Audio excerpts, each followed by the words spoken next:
Para mí, Wausau es un pequeño gran pueblo. Era grande en el sentido de que siempre había cosas para hacer, pero pequeño por esa sensación de cercanía.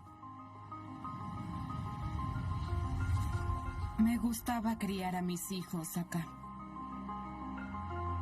Me sentía tranquilo caminando por cualquier vecindario de Wausau. Sí, sabía que había hechos brutales y crímenes, pero no en nuestro pueblo. Eso no pasaba acá. Según el jefe de policía de Wausau, toda la unidad de detectives está asignada a la investigación del homicidio de Brianna. La habían degollado y dejado ahí para que muriera desangrada. Había un monstruo que andaba suelto por ahí. Fue algo horrendo. No parecía real. Eso no tenía que pasarle a mi familia. Quería a mi hija de vuelta.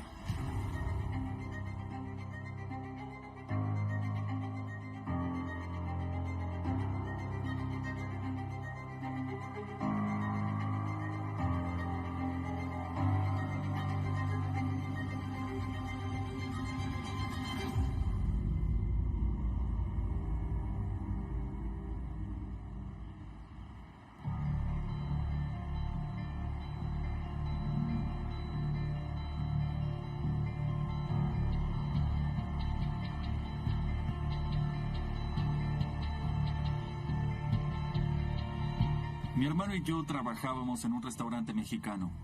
Ese día fuimos a trabajar. Yo me tomé el descanso para ir a mi casa. No vivíamos lejos del restaurante, estábamos a 2 minutos de ahí. Cuando llegué a mi casa, abrí la puerta y todo parecía normal. Fui a mi cuarto. Sentí que había algo raro.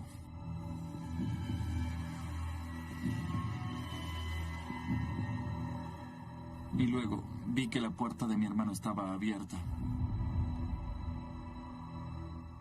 Fui a fijarme y ahí vi a alguien. Tenía la cara cubierta con una toalla. Había mucha sangre. Vi que era la novia de mi hermano, Brianna. Yo le gritaba, le decía, despierta. Pero nada.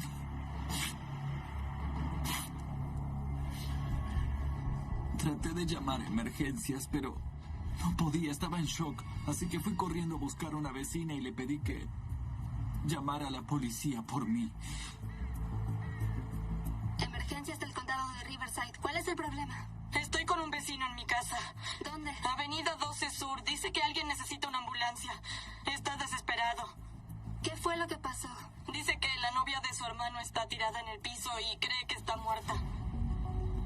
¿Cuál es su nombre, señor? Mi nombre es Hugo. Dígale que se quede con usted. ¿Quiere quedarse acá? No puede ser, la novia de mi hermano. Ok, venga, cálmese. Vendrán lo más rápido posible. Yo estaba en la estación cuando entró la llamada y de ahí me dirigí al complejo de apartamentos. Cuando entra una llamada así, piensas en muchas cosas, tratas de imaginar con qué puedes encontrarte. Cuando llegué al lugar, me dijeron que la joven que vivía en el apartamento era Brianna Schneller.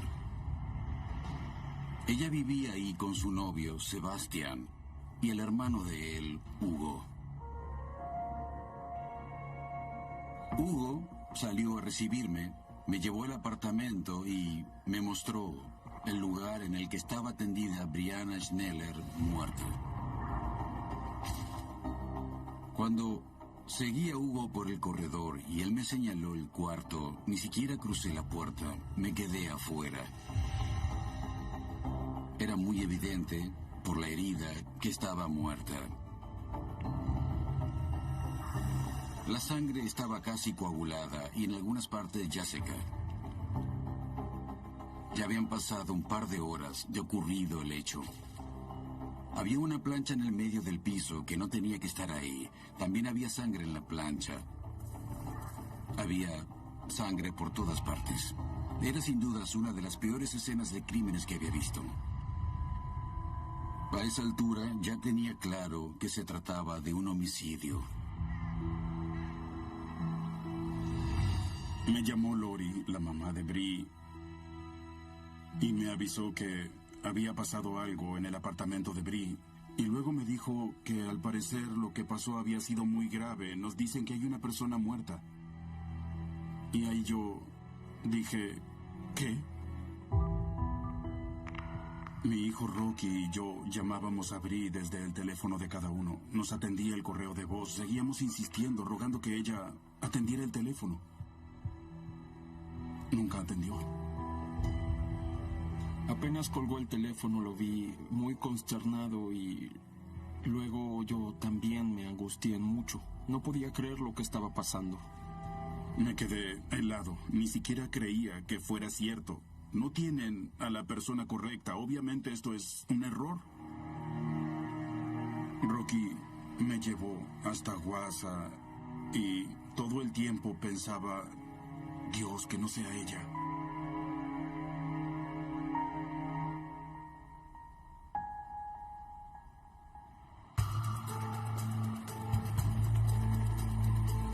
Cuando llegué al lugar ya había personal policial que protegía la escena y procuraba que nadie ingresara al apartamento. Ya empezaban a llegar los medios y se acercaban los vecinos del complejo. Cuando entré al apartamento no había nada fuera de lo común. Tras pasar por la cocina y la sala de estar, el siguiente espacio que se veía por el corredor era el baño. En el lavabo había un par de cuchillos. Uno tenía sangre y el otro la punta quebrada. Parecía haber una pisada con sangre en la alfombra del baño. Al final de ese corredor pequeño había 2 cuartos. El cuarto en el que estaba ella era el de la izquierda. Estaba tendida ahí, con visibles heridas graves en el torso, la cara y el cuello.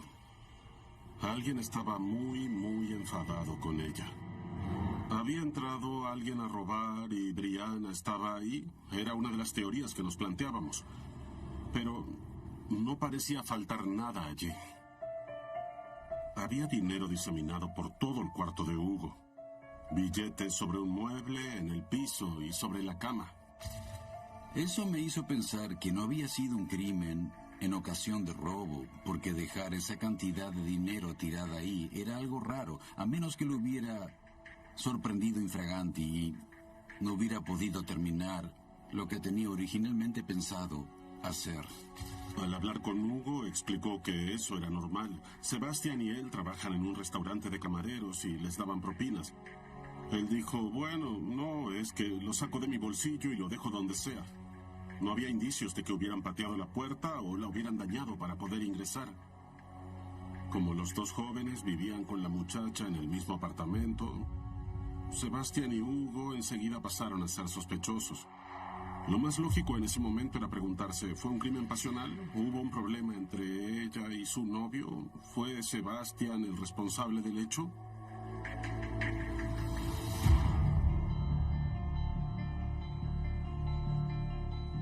Llevamos a Sebastián y a Hugo al departamento de policía. Queríamos unir las piezas sueltas. Los separamos para interrogarlos. Creo que, en el caso de Hugo, era una cuestión de si había tenido oportunidad de hacer eso. Sabemos que vives ahí. Al hablar con Sebastián, él estaba destrozado por el hecho de que el amor de su vida estuviera muerto. O Sebastián se merecía el premio a mejor actor, o estaba siendo sincero. Entré en el departamento de policía y estaba furioso. Estaba muy molesto. Aún tenía dentro mío una mínima esperanza de que no fuera ella. Quería respuestas. Entonces me llevaron a una sala y ahí fue cuando Rocky y yo nos encontramos con la mamá de Bree y otros familiares. Los detectives dijeron que había una joven muerta en el cuarto que, según creían, era Brianna. Ninguno de nosotros podía creerlo. En esencia nos dijeron que debíamos confirmar que realmente fuera Bree. Ellos empezaron por las fotos menos gráficas y nos mostraron la primera de ellas. La mamá de Bree y yo no la reconocimos, Rocky tampoco la reconoció, y luego sacaron una foto de su cara de costado. Uno de los rasgos de Bree era que tenía mi nariz. Cuando sacaron esa foto, bueno,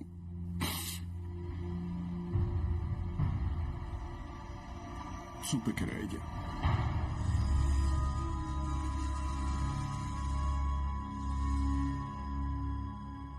Ya sabíamos que era cierto. Y me puse muy furioso. ¡Déjeme! ¿Quién podía hacerle eso a una persona que no tenía un solo enemigo? Tenía que salir de ahí. Un agente me llevó por el corredor y al final del corredor vi al novio y prometido de Bree en una sala. ¿Era él el responsable de lo que le había pasado a Bree? Y de pronto caí en la cuenta.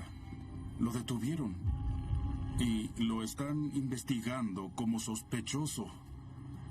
Vi a Sebastian y la cara que me puso al mirarme. ¿Él le había hecho esto a mi hijita? Brianna Schneller, de 18 años, alumna de último año de la secundaria DC Everest, apareció muerta esta mañana, víctima de un brutal crimen.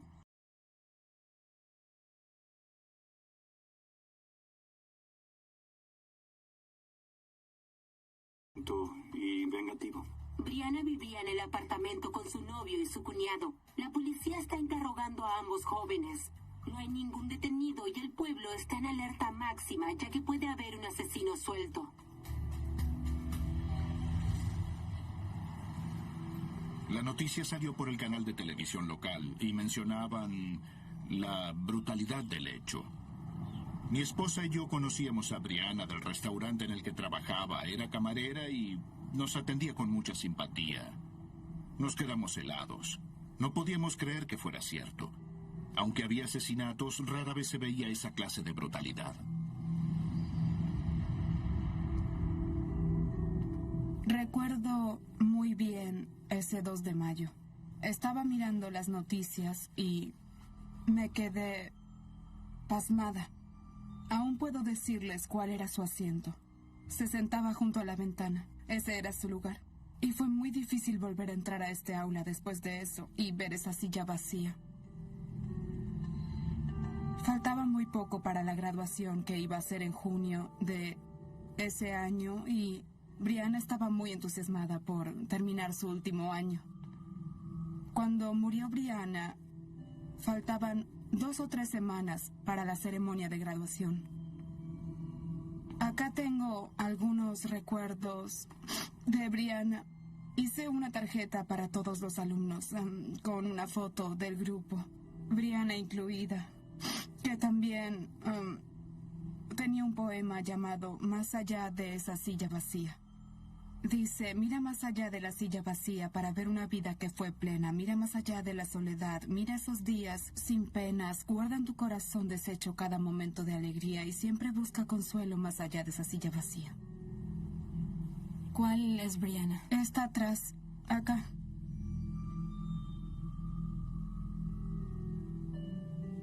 Una de las tareas que les doy a mis alumnos es pensar y anotar las 50 metas de su vida. Y acá aún tengo las de Brianna.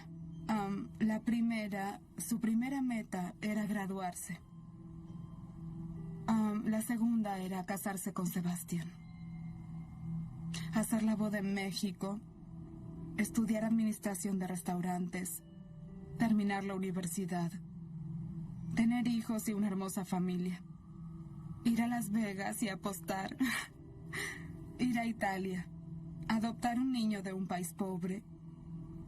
Tener una casa linda. Ir al Caribe. Ser buena madre.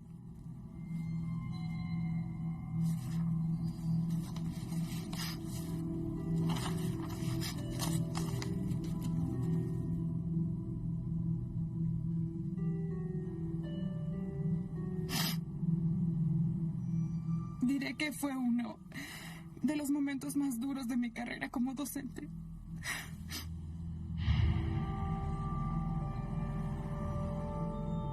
Brianna y yo éramos muy unidas. Algunos de los maestros decían que éramos inseparables. Ella, sin dudas, fue mi salvación en la secundaria. Yo tenía miedo de que pudiera haber sido su novio, pero sabía lo mucho que la quería. Cuando Bree conoció a Sebastian tenía unos 16 años. Diría que eran casi inseparables y eran el uno para el otro. Cuando conocí a Sebastian, pude ver lo mucho que él la quería. Así que cuando pasó esto, me hice muchas preguntas. ¿Me había engañado? ¿Tenía una idea equivocada de Sebastian? Me inquieté porque les tenía mucho aprecio a Sebastian y a Hugo. Esperaba que no estuvieran implicados.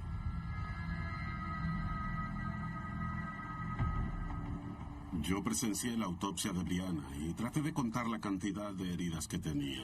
Era imposible porque tenía muchas heridas y laceraciones y sabíamos por la escena del crimen que en el lavabo del baño había 2 cuchillos.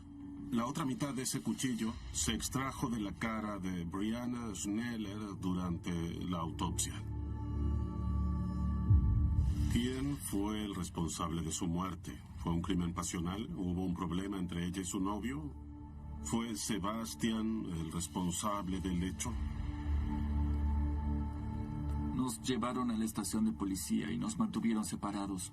Seguro pensaban que éramos sospechosos o algo así. Cuando los policías me interrogaron, yo pensaba bien para no olvidar ningún detalle.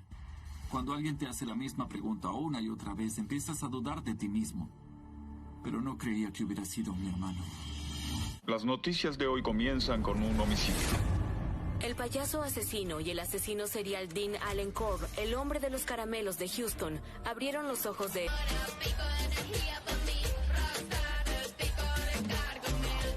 Take a walk on the wild side.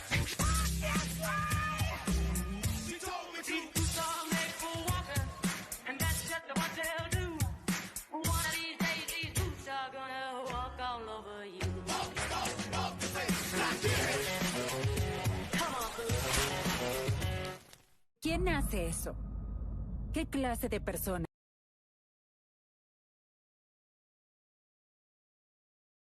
La detective que investigaba el club de machistas o algo así. Hay que hacer lo correcto.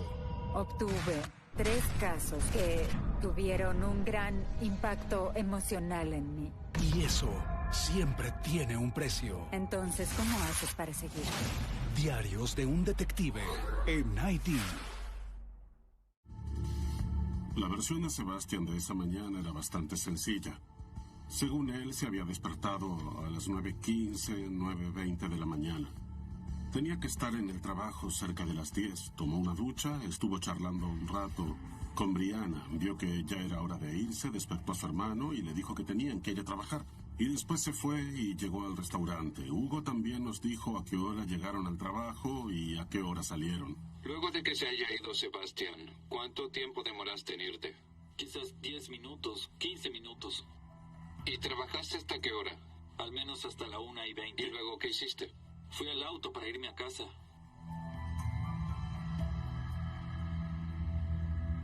Es importante corroborar todas las coartadas, y en este caso era bastante simple porque el restaurante en el que trabajaban estaba a solo unos kilómetros. Gracias a las cámaras internas del restaurante pudimos confirmar los movimientos y los horarios que Hugo y Sebastián nos habían informado, incluida su hora de llegada. Eso no los desligaba del todo. Son las pruebas las que desligan a alguien o lo incriminan. Tanto Hugo como Sebastián nos dieron la ropa que habían usado ese día, además de una muestra de ADN para poder cotejar todo con las pruebas. Por favor, ¿puedes abrir la boca? Tengo que pasarte esto por acá. Cuando nos preguntaban si era posible que Hugo o Sebastián hubieran matado a Brianna antes de irse al trabajo, sí, era una posibilidad que considerábamos. ¿Dónde está mi hermano? En la sala de al lado.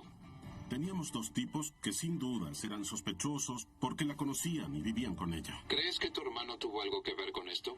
No, él se fue antes que yo. Bien, la verdad, no quiero ofender a nadie con esto, pero ¿acaso sentías algo por ella o alguna vez tuviste una relación con ella? No. Ok. No, señor. ¿Y ella alguna vez quiso tener una relación contigo? No, nunca. Yo la veía como una hermana y ella me veía como un hermano. ¿Ambos habían llegado al trabajo poco después de las 10? Sí. También sabíamos a qué hora había salido Hugo, que luego llegó y encontró a Brianna. Pero nadie podía decirme que esa mañana ella había muerto a las 10:45 y no a las 9:45. Ellos eran hermanos, así que estaban diciendo la verdad, estaban mintiendo. Los dos podían estar implicados.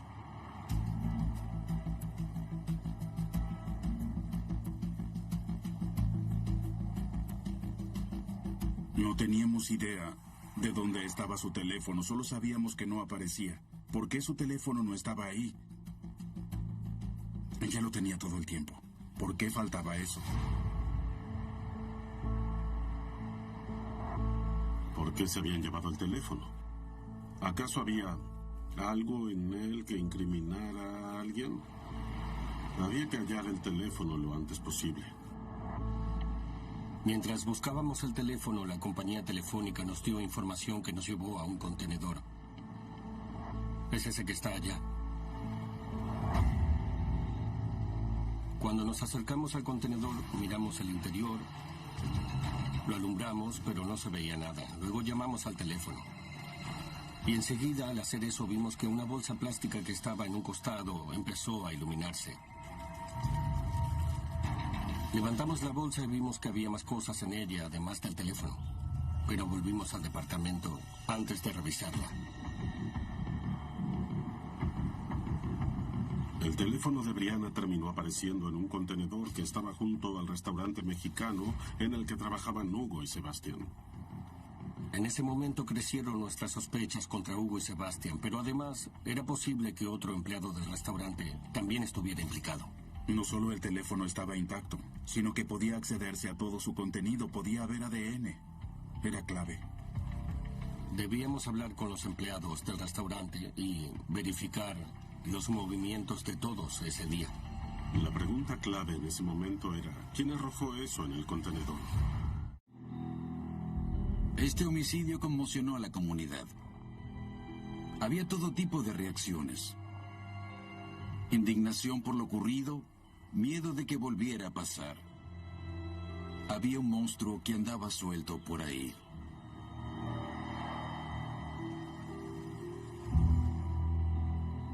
Era muy confuso. Los alumnos estaban angustiados y venían a hablar conmigo y yo trataba de decirles que todo estaría bien, pero no sabían cómo llevar la situación.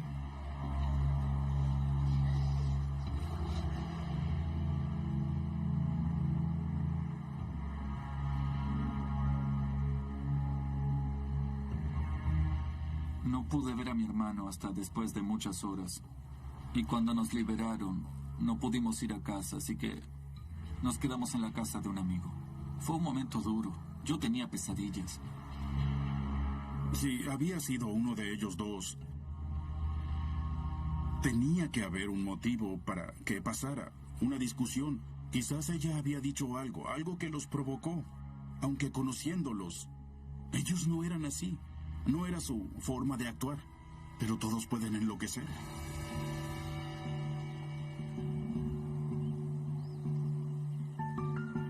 Lo que hallamos aparte del teléfono sugería que podía haber otro motivo para matarla.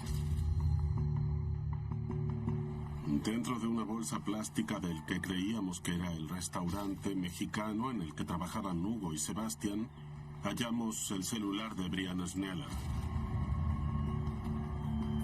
2 guantes de lana de pares distintos y también varias bragas que, según creíamos, pertenecían a la víctima.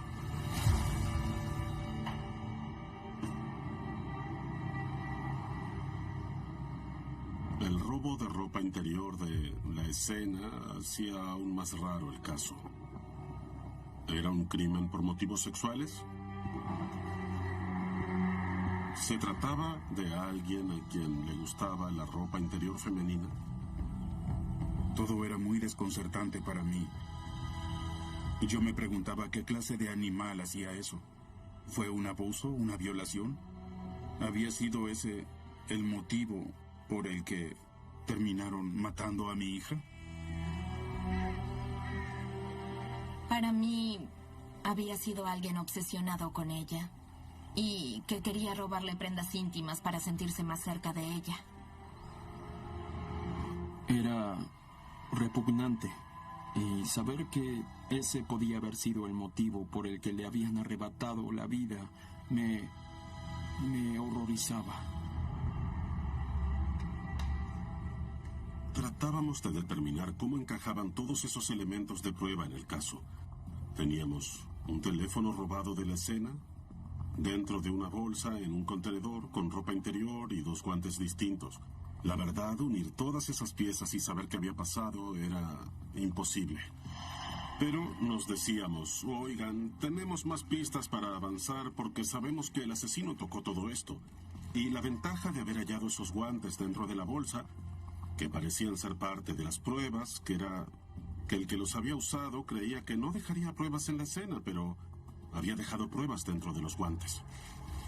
Se están pidiendo muestras de ADN por las pruebas halladas acá en un contenedor de un restaurante mexicano de Wausau, a menos de 3 kilómetros de la escena del crimen. Tras hallar las pruebas en el contenedor del restaurante, sin duda Hugo y Sebastián eran los principales sospechosos, pero también eran sospechosos todos los empleados del restaurante, o tal vez podían tener información relativa al homicidio, así que sabíamos que debíamos hablar con todos los que trabajaban ahí. ¿Estaría dispuesto a darnos una muestra de ADN? Claro. Se le está pidiendo una muestra de ADN a cada persona con la que hablan los detectives, que se enviarán al laboratorio forense de Madison para su análisis. Por la escena, sabíamos que parecía haber habido un encuentro bastante violento entre Brianna y el responsable de su muerte, así que a todos los que podían ser sospechosos les pedimos que nos dejaran revisarles el cuerpo, las manos, los brazos, el torso.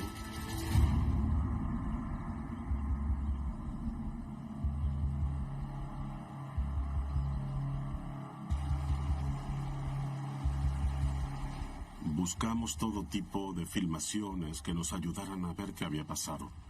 Y en este caso, con ese contenedor, tuvimos mucha suerte, porque las tiendas que rodeaban al restaurante mexicano, además del propio restaurante, tenían cámaras de seguridad que mostraban a las personas que iban y venían de ese contenedor. El día que mataron a Brianna Schneller, se veía a un empleado saliendo del restaurante por la puerta trasera con la bolsa blanca, pero no podíamos identificarlo por las imágenes. Se veía a alguien pasando por detrás del restaurante y yendo hacia los contenedores. Iba hasta el contenedor, lo abría y parecía arrojar una bolsa de plástico. Pasó a ser clave determinar quién era el sospechoso. El funeral fue muy duro. Yo estaba ahí, estaba presente y acompañaba todo el proceso. Pero en ese momento solo pensaba en lo que ella sufrió. Y la veía ahí. Fue el día más triste de mi vida. Fue muy conmovedor. Había muchos familiares presentes y muchos amigos. Fue un funeral hermoso, pero fue un día muy triste. Era muy duro verla. Tenía un pañuelo en el cuello para cubrirle la herida. Tenía una blusa de manga larga para que no se vieran las puñaladas. Tenía rasguños y cicatrices en la cara que no podían cubrirse, pero las disimularon con maquillaje. Se le veían las laceraciones en las manos por haber querido tomar el cuchillo para impedir que se lo clavaran. Tal vez uno de los crímenes más brutales que haya ocurrido en esta comunidad.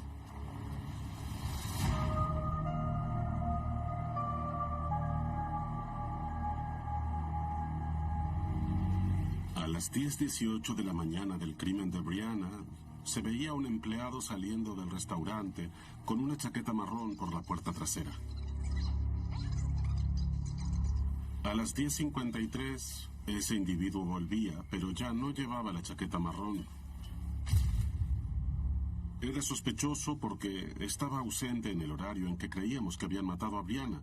Y también vimos en las filmaciones que sacaba una bolsa plástica por la puerta trasera del restaurante. Y sabíamos que esos elementos de prueba, los guantes distintos, el celular de Brianna Schneller y su ropa interior habían aparecido en ese contenedor dentro de una bolsa plástica del restaurante. Pudimos conectar esos dos momentos. Supimos que el jefe de cocina del restaurante era la persona que se encargaba de eso y pudimos identificar al sujeto como Raúl.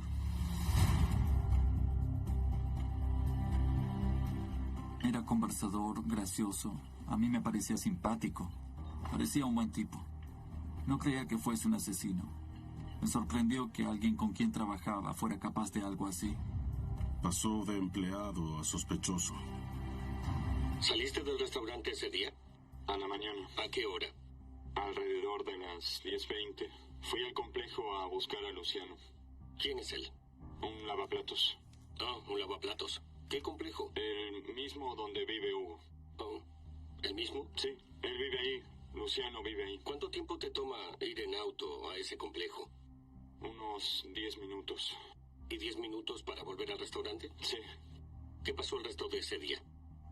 Pues luego empezamos a trabajar. Cuando Raúl me dio sus horarios, los comparé con los que ya conocíamos. Había un lapso que no tenía explicación. Raúl estimaba que le había tomado 10 minutos ir al complejo y otros 10 para volver.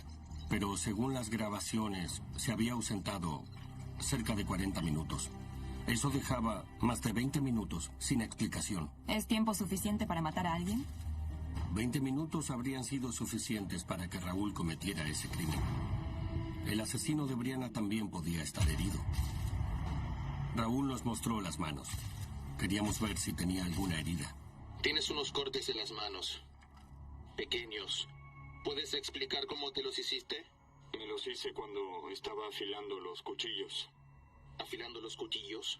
¿Y recuerdas qué día fue eso? No, pero creo que fue hace menos de 3 semanas. Hace mucho. ¿Y ese por qué no termina de curarse? No, ese fue grande, fue profundo. Según Raúl, los cortes que le vimos en las manos al momento de hablar con él eran por su trabajo de cocinero. Pero también era posible que algunos de los cortes fueran producto de haber atacado a alguien con un cuchillo. Raúl pasó a ser el principal sospechoso. Sabíamos que mentía, que sus horarios no cuadraban, y por ese motivo pedimos una orden para registrar su vivienda. Revisamos su casa, que era la casa de sus padres, y en la que además vivían sus hermanos. Cuando registramos el cuarto de Raúl, no vimos nada fuera de lo normal, pero al levantar el somier del piso, hallamos 4 prendas íntimas femeninas, además de varios videos pornográficos. Una de las prendas que había en el closet de Raúl era una sudadera marrón con capucha que para nosotros era la misma sudadera que se veía que Raúl tenía puesta al salir del restaurante para ir a buscar a Luciano el día del homicidio de Brianna Schneller. Hallamos un cabello largo cerca de la cintura y lo recogimos como posible prueba. Tenía sentido porque Brianna tenía cabello castaño largo. Al salir del cuarto de Raúl vimos un elemento de prueba clave en el piso. Era el guante que hacía juego con el que habíamos hallado en el contenedor. Ese fue un momento clave para nosotros. Empezábamos a tener una idea muy clara de quién había sido el responsable. La sudadera, el cabello, las prendas íntimas, el guante y sus horarios, todos esos elementos juntos señalaban a una sola persona como asesino de Brianna Schneller, Raúl Ponce Rocha.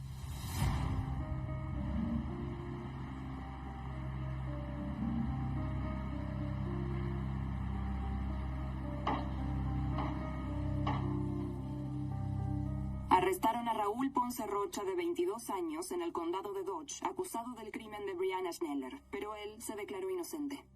La primera vez que lo vi, cuando entró en la sala con el uniforme naranja, no estaba a más de 3 metros de mí, así de cerca. Solo quería agarrarlo y arrancarle el corazón. Para el momento en que identificamos a Raúl como autor del hecho, Hugo y su hermano Sebastián ya estaban descartados como sospechosos. Para mí fue un gran alivio saber que habían hallado al responsable. Me quedé helado cuando oí el nombre, sobre todo porque era alguien con quien trabajaba. Nunca pensé que sería alguien que veía casi todos los días por el trabajo.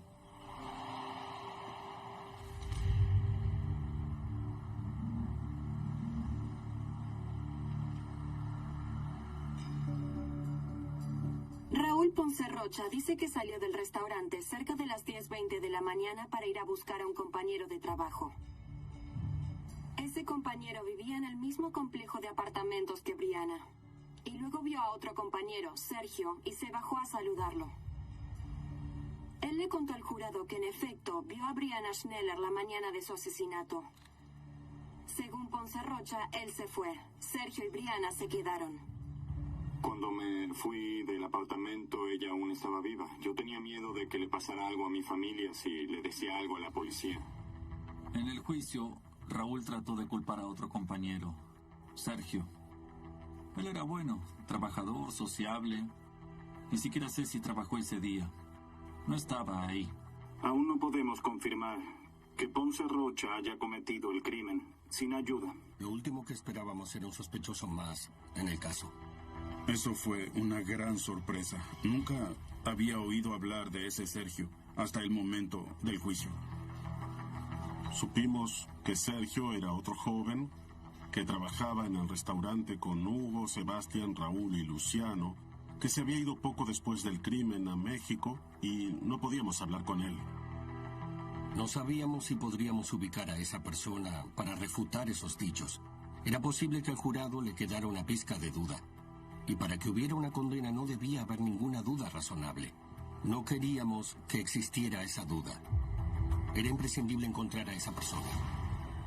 Las noticias de hoy comienzan con un homicidio. El payaso asesino y el asesino... Nueva leche fresca reducida en lactosa y empaca ahorro. Leche funcional es La Serenísima. Una para cada necesidad. Cuando me quedo sin nafta, recargo para seguir.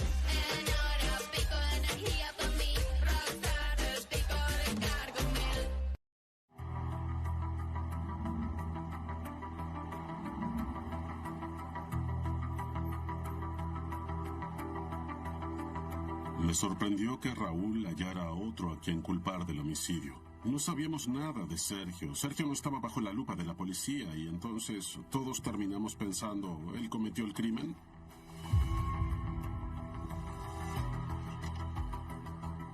Pudimos contactar a ese joven en México y le explicamos que la defensa del acusado afirmaba que él era el responsable del hecho. Raúl culpaba a Sergio del homicidio. Ese mensaje le llegó a Sergio. Finalmente Sergio se comunicó con nosotros y dijo, iré para allá.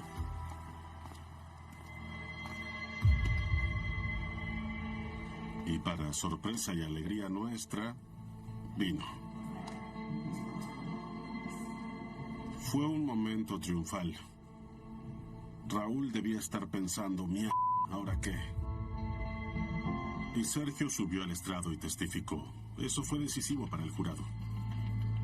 ¿Vio usted a Brianna Schneller el 2 de mayo de 2009? Sí, nunca la vi. Ya lo oyeron. Se encontró con Raúl Ponce Rocha el 2 de mayo del 2009 en el apartamento de Brianna Schneller. Demuestra seguridad. Había evidencias de que Sergio no estaba en Guasa el día en que mataron a Brianna. Unas semanas antes del homicidio de Brianna Schneller, el papá de Sergio se enfermó y Sergio volvió a México para ocuparse de él. Y quedó claro que no solo decía la verdad, sino que también despejó toda duda sobre su participación. Sergio dio una muestra de ADN y se determinó que no coincidía con ninguna de las pruebas. Se halló ADN de Raúl en el mango de la plancha y en el nudo de la bolsa plástica, y el guante que estaba en la bolsa tenía ADN de Raúl en la muñeca y sangre de Brianna. El cabello castaño largo era de Brianna Schneller. Las pruebas demuestran que el señor Ponce Rocha estuvo ahí a esa hora. Los rastros de ADN confirman eso. Él no tiene forma de explicarlo. Supongo que será pura casualidad que mienta sobre todo lo que lo vincula a él con ese crimen. Un crimen del que no sabe nada. No es casualidad. ¿Por qué digo que es casualidad? Saben que no es casualidad. Es una estrategia. Así como Sergio es una estrategia. Las pruebas que incriminaban a Raúl eran contundentes. Yo no tenía ninguna duda de que era el responsable del crimen de mi hija. Cuando leyeron el veredicto todos contuvimos el aliento. Seguro que a Raúl le pasó lo mismo porque toda su vida dependía de esa decisión. Declaramos al acusado, Raúl Ponce Rocha, culpable de homicidio intencional.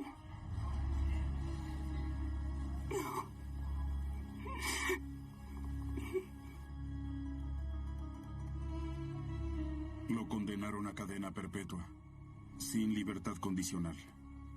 Esa era la pena máxima en el estado de Wisconsin. En ese momento, eso no era suficiente para mí. Logramos resolver el caso gracias a las distintas pistas que tuvimos. Luego de que Raúl vio a Sebastián y a Hugo en el restaurante, se fue del trabajo y se dirigió al apartamento donde sabía que vivían. Como le gustaba la ropa interior femenina, decidió meterse en el apartamento para robar prendas íntimas, pero Brianna lo sorprendió. Él tomó la plancha y la atacó. Fue a la cocina y buscó 2 cuchillos. Y luego volvió y la apuñaló una y otra vez hasta matarla. Así fue como sucedió. No creo que su intención haya sido ir para matar a Bree. Para mí su intención era ir a agrandar su colección. Yo quería que me dejaran a solas con él. Ahora ya no tiene nada que ver con el rencor. Para mí es una manera de poder llegar a perdonarlo. Aún no pude. Soy el primero en admitirlo. Pero estoy tratando. Y quiero tenerlo frente a mí. Lo que hizo esto fue unir más a la comunidad. Para los detectives y la policía resolver el caso fue muy importante. Les estaré siempre agradecido por todo lo que hicieron. Les debo el mayor reconocimiento a estos hombres y mujeres. Y debemos procurar que haya iniciativas de seguridad coordinadas con los departamentos de policía para proteger a nuestros hijos. La Fundación Brianna Schneller colabora mucho con las comunidades para lograr que todos vivamos juntos en un lugar armonioso. Me hace sentir muy bien hacer lo que hacemos. Él mató a la hija de alguien. Mató a mi alumna. Brianna aún tenía mucho por vivir. Y es muy triste que se lo arrebataran siendo tan joven. No creo que alguna vez pueda superarlo. Si superarlo significa olvidarse de la persona, no creo que nunca olvide a Brianna. Ella amaba a mi hermano Sebastián y él también la amaba. Se nota cuánto la extraña. No creía que existiera alguien capaz de tanta maldad, de hacer el daño que él hizo. Siempre habrá una parte de mí que falte. Siempre recordaré a Brianna. Mi vida no es la misma sin Brianna. Cuando uno se ve en una situación así, cambia todo. En lo emocional, mental, físico, económico. Perdí a una hija. La extraño muchísimo. Era una joven especial. Mi mundo se desmoronó.